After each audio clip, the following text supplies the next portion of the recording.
Kipindi chako pendwa cha mtaani kwako, sasa tunakuletea toleo maalum la kura yako mtaani kwako. Tunakuletea kampeni motomoto za wagombea udiwani kutoka katika kila kona ya nchi, ambapo utaweza kutazama sera zao, kusikiliza maoni ya wananchi na kufahamu undani wa hali ya kisiasa kuelekea uchaguzi mkuu wa Oktoba 29 mwaka huu 2025. Ungana na Margaret Malisa pamoja na maripota wetu walioko katika kila kona ya nchi wakikuletea picha halisi ya uchaguzi mkuu moja kwa moja kutoka mtaani kwako. Kutoka hapa mjini Geita, mimi ni Mrisho Sadik. Nikikuhabarisha kutoka hapa mkoani Tabora, Pendo Salu, Channel 10. Kutoka hapa mkoani Lindi, mimi ni Ahmed Nandonde. Kutoka hapa kwa Tanga, Raya Kipingu, Channel 10. Ni kila siku ya Ijumaa saa 1:30 usiku na marudio Jumapili saa 3:30 asubuhi na saa 2 kamili usiku. Mtaani kwako, kura yako, sauti yako. Ni hapa hapa Channel 10, kilicho bora kabisa. Mpenzi mtazamaji wa kipindi cha mtaani kwako, karibu tena katika kipindi hiki mahususi kwa ajili ya kukuletea habari mbalimbali. Katika kipindi cha kampeni tunakuletea toleo maalum la kura yako mtaani kwako.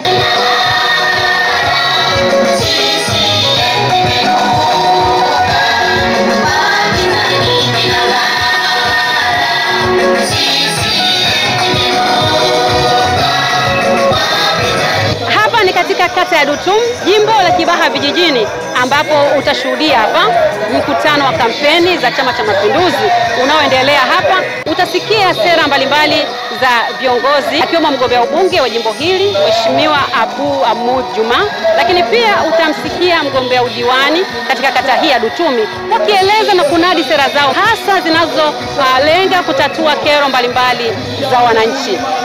Mimi ni Margaret Malisa, endelea kunifuatilia hatua kwa hatua ili uweze kufahamu zaidi nini kinaendelea katika kuelekea uchaguzi mkuu 29 Oktoba mwaka huu.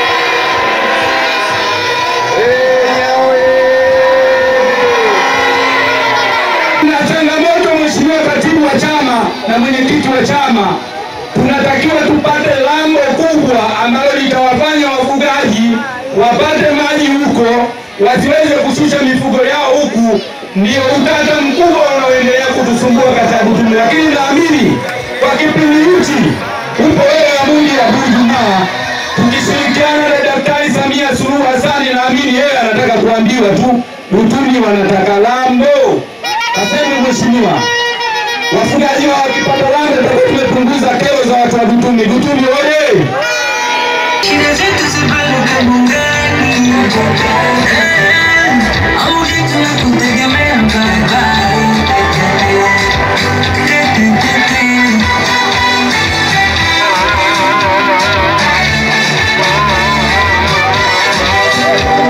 Na changamoto gani ambazo zinawakabili labda bado serikali haijazitatua, na nini imani yenu sasa kwa serikali mpya inayoanza baada ya uchaguzi mkuu tarehe 29 Oktoba mwaka huu? Hamna kinachotukabili, viongozi wa kwanza bado hawajakamilisha. Hasa mimi ninayoiona ni barabara tu, lakini hata wale wa mwanzo wamejitahidi kidogo, ila barabara ndio ilikuwa hata nyinyi wenyewe mlipopita mmeiona. Ukianzia kule Kwala kuja huku mpaka Kimara Misale bado haijakaa vizuri, lakini najua hawa walioingia wakimalizia pale kwa kweli itakuwa hakuna shida hiyo. Unawaambia nini wamama wenzio tarehe 29 Oktoba mwaka huu? Kuna nini kikubwa kinatokea katika nchi ya Tanzania? Kwenye kujitokeza, tunajitokeza na sisi Dutumi tunapenda siku ya kupiga kura, hatukaagi nyuma. Tunajitokeza wote kwenda kupiga kura, na ndio maana tunajitahidi hata kama wapinzani wale wakijazaga tunawashinda wapinzani. Kwa sababu tunajitahidi sana kupiga kwenye chama chetu cha Mapinduzi. Wewe wapinzani unawashinda vipi wakati hii ilikuwa ngome ya Chama cha Demokrasia na Maendeleo bwana? Kwa sababu hata mwaka huu yule si umemwona mpaka mwenyewe aliona mpaka arudi kwenye Chama cha Mapinduzi, lakini wananchi tumemshauri, tumemwambia wewe ni mtu wa Chama cha Mapinduzi na huna shida, huna tatizo lolote, kwa hiyo rudi kwenye Chama cha Mapinduzi. Naye kafikiria kaona bora nirudi kwenye Chama cha Mapinduzi, aungane na Ahmudi, aungane na Mama Samia, mambo yaendelee. Asante sana mama. Mimi nimejipanga vizuri kuanzia kwa rais, mbunge mpaka diwani. Yaani nasubiri tu tarehe ikifika mimi natiki. kwa sababu unaambiwa kula ni siri yako. Na unawaambia nini wakina mama ambao bado wao hawajui kwamba tarehe 29 ni kwenda kupiga kura kuwachagua viongozi ambao watapeleka gurudumu la maendeleo mbele katika nchi yetu? Yaani naambiwa wajitokeze, hata maana hakuna kinachofichika. Ina maana kila sehemu unajua kama kuna uchaguzi. Tarehe 29 itakapofika, kila mtu atajua kama leo ni uchaguzi. Basi wamama wote walio majumbani, walemavu, wazee, wasiojiweza, hata wasiojua kusoma, wote wanatakiwa wapige kura, maana kura ni haki yako. Jina naitwa Isaka Rajabu Buta, mkazi wa kijiji cha Dutumi, naishi kata Dutumi, wilaya ya Kibaha vijijini. Kwa mheshimiwa diwani akisharudi awamu hii ya 5, imaki ya 5 kwake kupitia Chama cha Mapinduzi, ataleta maendeleo mengi tu mazuri. Hata alipokuwa upinzani alikuwa anashirikiana na Chama cha Mapinduzi kuleta maendeleo, na hivi sasa ameamua kurudi upande Chama cha Mapinduzi, ataendelea hata tutampa changamoto zetu za kwenye kijiji na kwenye kata, imadi aende akaziongelee. Mimi nilikuwa kwanza, kwa jina naitwa Ramadhani Idi Polea. Nilikuwa chama cha upinzani, si kingine ni Chadema. Na 2000 uchaguzi uliopita mimi nilikuwa mgombea. Mgombea wa nafasi gani? Wenyekiti wa kijiji. Lakini kwa bahati mbaya au nzuri niseme kula hazikutosha. Ndio. Nimekubali matokeo. Lakini baada ya hapo pia kiukweli kilichonivuta mpaka sasa hivi unaona nimevaa hii kijani ni mipango ya mama. Kwa sababu katika kata hii ya Dutumi kuna miradi mingi sana ameifanya. Aliyeifanya si mwingine ni Dr. Samia Suluhu Hassan. Sasa basi, kabla tuendelea, labda ungetupa kidogo hali ya kisiasa ikoje katika hii kata, kwa sababu mwanzo umeniambia kwamba kata ilikuwa imeshikiliwa na ngome ya upinzani. Sasa hivi kwanza hali ya kisiasa ikoje, alafu ndo tuendelee huko kwenye mazuri aliyofanya Mama Samia Suluhu Hassan. Kwa sasa hali ya kisiasa imekaa vizuri kabisa. Hakuna upinzani kifupi. Wote tunazungumza lugha moja. Wote ni wana CCM. Tuendelee. Baada ya hapo sasa, baada ya kuona sasa kuna utulivu, maana watu wote tumerudi CCM kwa lengo moja tu, kwa sababu ya kazi ya mama. Si kingine, kwamba mama amehangaika na kujua katuletea vitu vingi. Hususan katika kata hii kuna shule, kuna mazahanati yanajengwa. Yaani kiufupi nafasi imemtosha. Kwa hiyo hayo pia alitufanya sasa pia tuone huku tuliko tunapotea. Twende tukaungane na mama ili tuendelee kuijenga nchi yetu. Katika kata hii kuna changamoto gani ambazo zilikuwa sugu na sasa zimetatuliwa, na ni changamoto gani pia zimebakia ambazo bado hazijafikiwa? Katika kata hii changamoto nyingi zilikuwepo, kama hizo shule, lakini zimejengwa, na vituo vya afya pia vimejengwa. Sasa hivi bado tu changamoto zile ndogo ndogo ambazo tunaamini kabisa atakapoenda tena madaraka, tutakapompa ridhaa ya kurudi tena madarakani, kwa kuwa kazi kubwa alishaifanya kipindi kilichopita, hapa ilipo tena ni kwenda kutiki tu. Anakwenda tunamaliza biashara.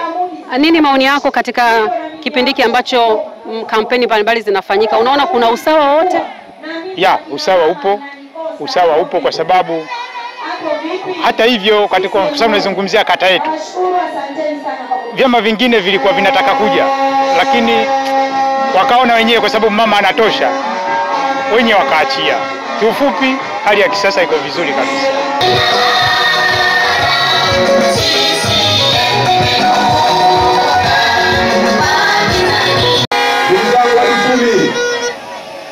Naomba tusijiamini, na tukiamini kwamba hatuna mgombea wa upinzani tunakosea. Tunahitaji kura zote, kwa sababu kuna kura za hapana na ndio. Lakini ili tumpate Daktari Samia Suluhu Hassan, na wakati huo unakwenda kumchagua mbunge, unamchagua na Enya, unamchagua na Samia Suluhu Hassan. Kura hizi zina mafanikio makubwa kwetu. Kwanza tutaonesha heshima kubwa, kwa sababu wako watu wanaamini kwamba sisi tunalazimisha uchaguzi. Tunataka watu waone na dunia ione kwamba uchaguzi huu tunautaka sisi. Wanayosubiri mabadiliko ya katiba watasubiri huko, na sisi mabadiliko ya katiba tunayo ndani ya ilani yetu, haijawahi kupata kutokea, ndio mara ya kwanza. Sisi mpango mzima wa katiba tumeweka ndani ya ilani. Kwa hiyo sasa imekuwa ajenda yetu, na jambo tukiweka ndani ya ilani maana yake tunakwenda kulifanikisha. CCM oye!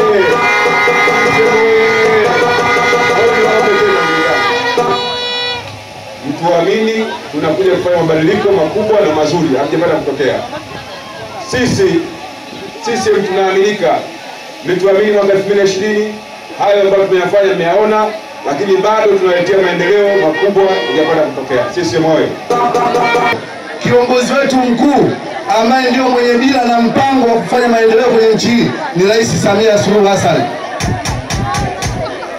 Hata akija nani hapa atasema Samia Suluhu, kwa sababu ndio mwenye maelekezo na ndio mwenye uamuzi chini ya ilani ya uchaguzi ya Chama cha Mapinduzi. Kwa hiyo endeleeni kukiamini chama chenu, endeleeni kuwapigia kura viongozi wetu watatu. Mpigeni rais, mpigeni mbunge, mpigeni diwani. Mkimaliza kazi hiyo, tudaini maendeleo.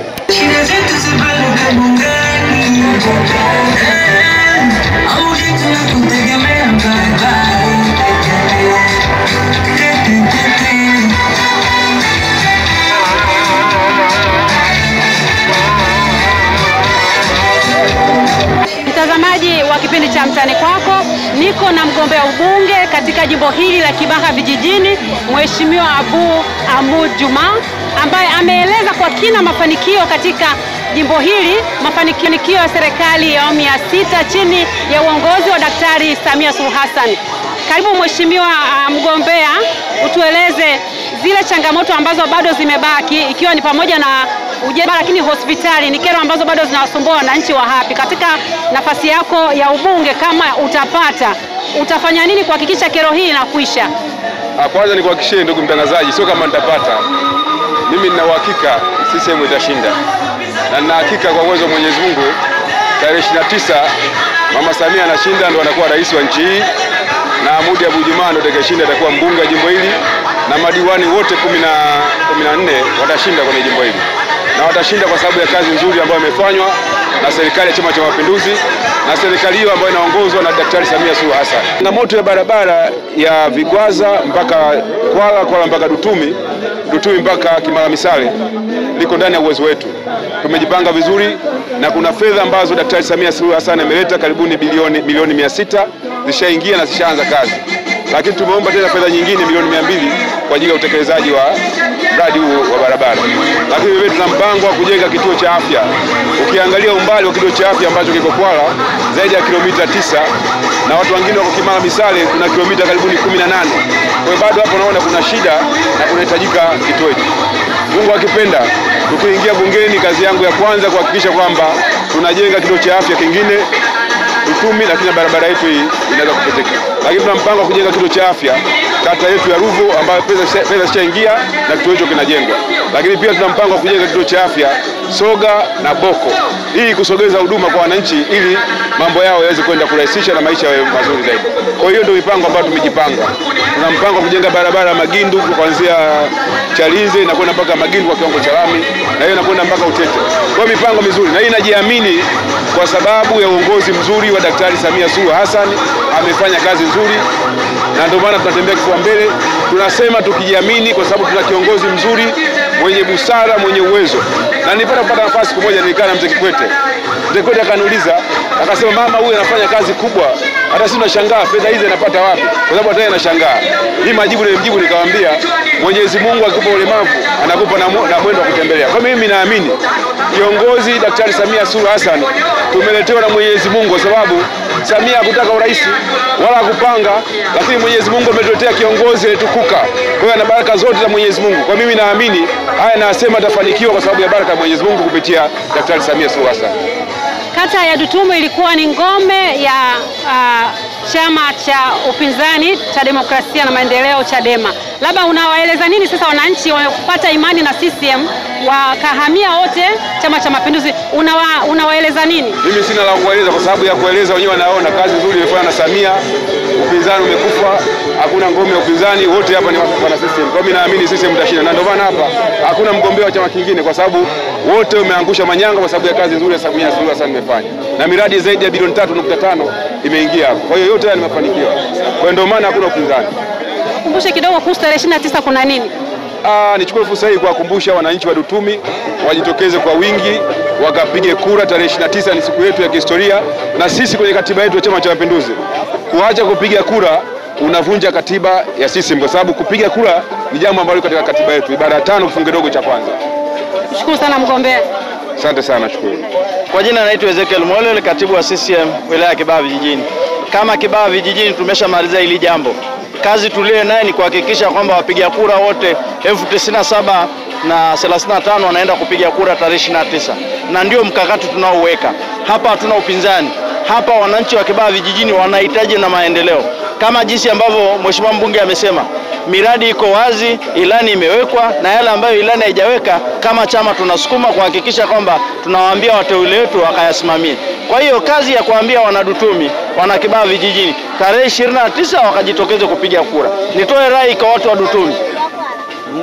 Diwani wao wamepita bila kupingwa, lakini hatuna diwani aliyepita bila kupingwa. Tunapiga kura ya ndio na hapana. Kwa hiyo wajitokeze wote tarehe 29 kwenda kupiga kura ya ndio kwa mgombea wetu wa CCM, na mgombea wa CCM kiti cha ubunge na mgombea wa urais. Hapo ndio mtu akapumzike. Kwa hiyo nawashukuruni sana, kazi inaendelea. Hali ya kisiasa ikoje hapa? Na maana kuna chama tu kimoja cha CCM ama kuna vyama vingine na wanaendelea na masuala ya kampeni?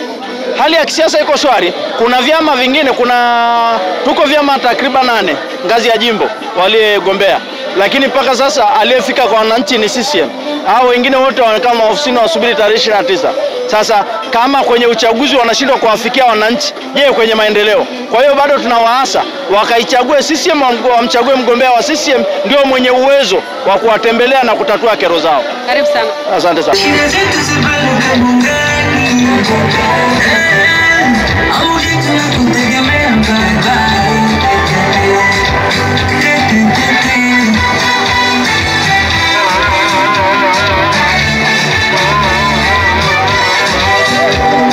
Hapa ni naye mgombea udiwani wa kata hii, Mheshimiwa Ramadhani Rajabu Huseni. Karibu sana mheshimiwa, utueleze sasa sera zako ni zipi hasa? Asante ndugu mtangazaji.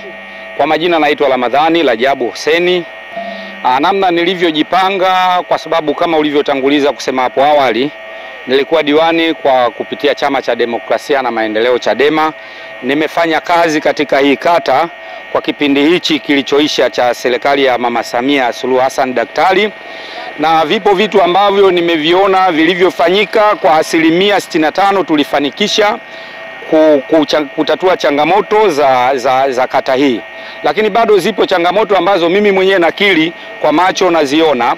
Naamini kwa serikali hii ya Dr. Samia Suluhu Hassan kwa kipindi hichi cha awamu nyingine tena, naamini mama atapata, kwa sababu Chama cha Mapinduzi ni taasisi kubwa. Kama unavyoona katika mikutano yetu tumekuwa wanachama wengi, na kwa sababu wanachama wa Chama cha Mapinduzi na wananchi wana imani na chama hichi katika hii kata. Ni pale nilipoambia hii kata ni kata pekee wakati mimi niko upinzani, lakini serikali ya Chama cha Mapinduzi hiyo hiyo ya Dr. Samia Suluhu Hassan ndio iliyopeleka pesa bilioni 3,268,000 kwa ajili ya maendeleo ya hii kata. Kwa hiyo pesa zile zilikuja. Kwa hiyo changamoto hii ya Lambo ingewezesha kufanya utulivu wa wafugaji kuto kupeleka mifugo yao huko bondeni, na wakulima vile vile wakapata tija kwa kile wanachokiandaa. Kwa hivyo kwa serikali hii ya awamu ya 6, hii changamoto naamini tumeisema na wabunge wetu wameipokea, wataenda kuisemea bungeni kwa mara nyingine tena, kwa sababu walishasema. Lakini kwa sababu unajua changamoto huwa haziishagi kwa wanadamu, safari hii watasema, naamini tutapata Lambo katika kata ya Dutumi, kwa sababu kata ya Dutumi ina mifugo mingi. Tukishafanikiwa hilo ni jambo kubwa sana, litaenda kuwaaminisha wafugaji na vile vile hata wakulima watafurahi. Lakini bado tuna nyumba chakavu kwenye shule zetu. Hili ni jambo ambalo naamini serikali itabeba na itafanyiwa kazi. Nyumba za walimu karibia shule zote ni chakavu. Kwa hiyo hii itapelekea kufanya walimu wetu kwa huku vijijini wapende kuja kufanya kazi ya kufundisha watoto wetu, wakishakuwa wanalala hata katika makazi mazuri. Hivyo basi mambo yote haya hayana msaidizi isipokuwa ni serikali ya Dr. Samia Suluhu Hassan.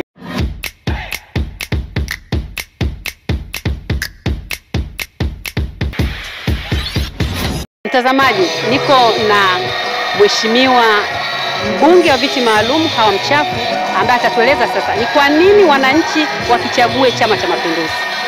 Hebu tueleze. Nakushukuru sana ndugu mtangazaji, kama alivyonitambua, naitwa Hawa Mchafu Chakoma, ni mbunge mteule kwa tiketi ya Chama cha Mapinduzi viti maalum kwa Pwani.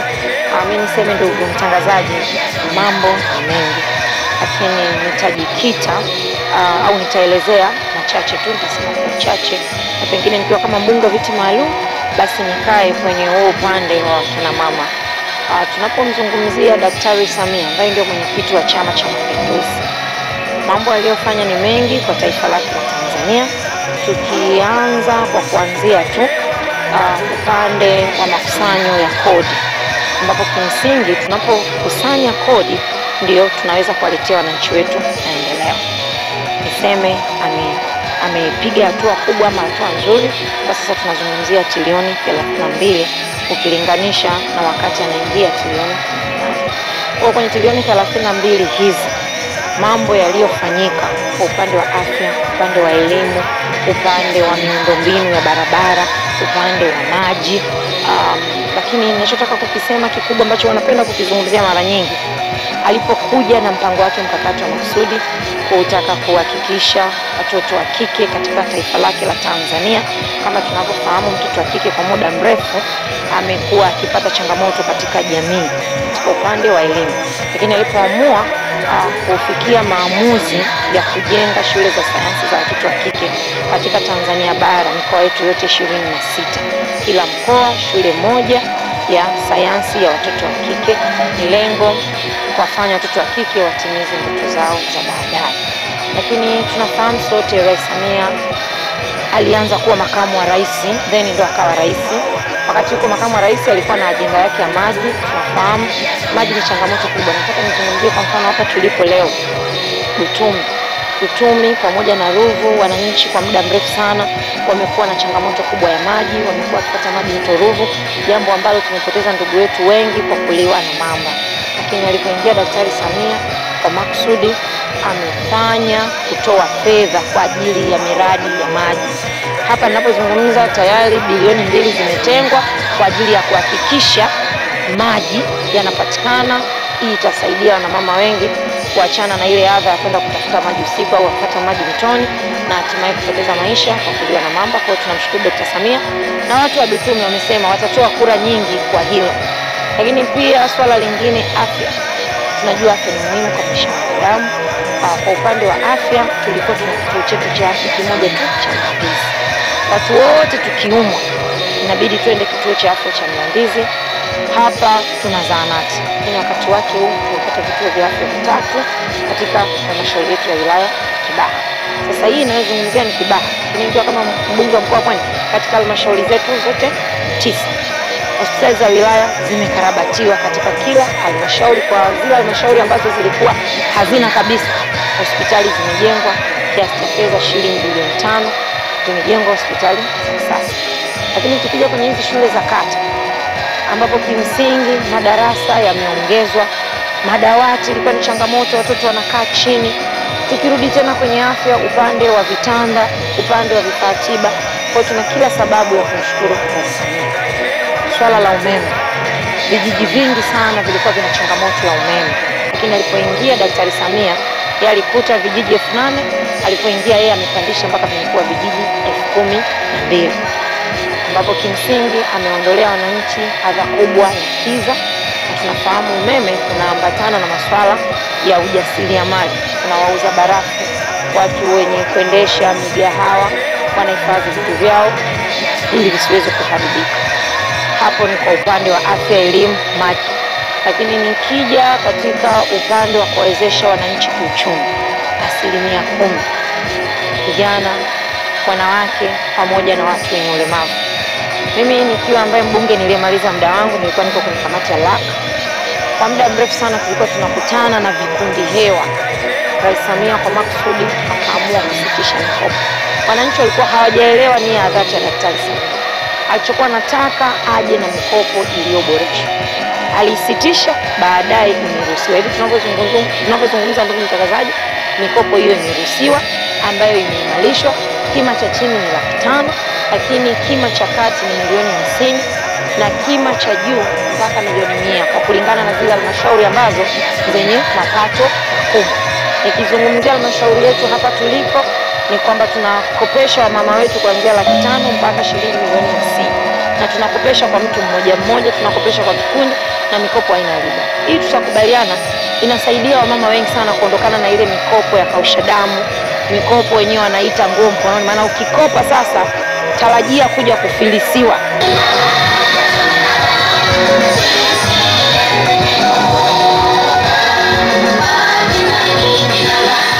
Hadi kufikia hapo, kipindi hiki hakina la ziada. Ukumbuke tulikuwa katika kata ya Dutumi, jimbo la Kibaha vijijini, tukiangazia mwenendo mzima wa kampeni za uchaguzi 2025. Umewasikia wagombea wa nafasi mbalimbali wakielezea sera zao na kuzinadi, lakini pia matarajio yao mara baada ya kushika nafasi hizo, na pia umewasikia wananchi wakieleza nini hasa wanatarajia kutoka kwa wagombea hawa. Hadi wakati mwingine, mimi ni Margaret Malisa. Endelea kutazama vipindi vingine hapa hapa Channel 10, kilicho bora kabisa.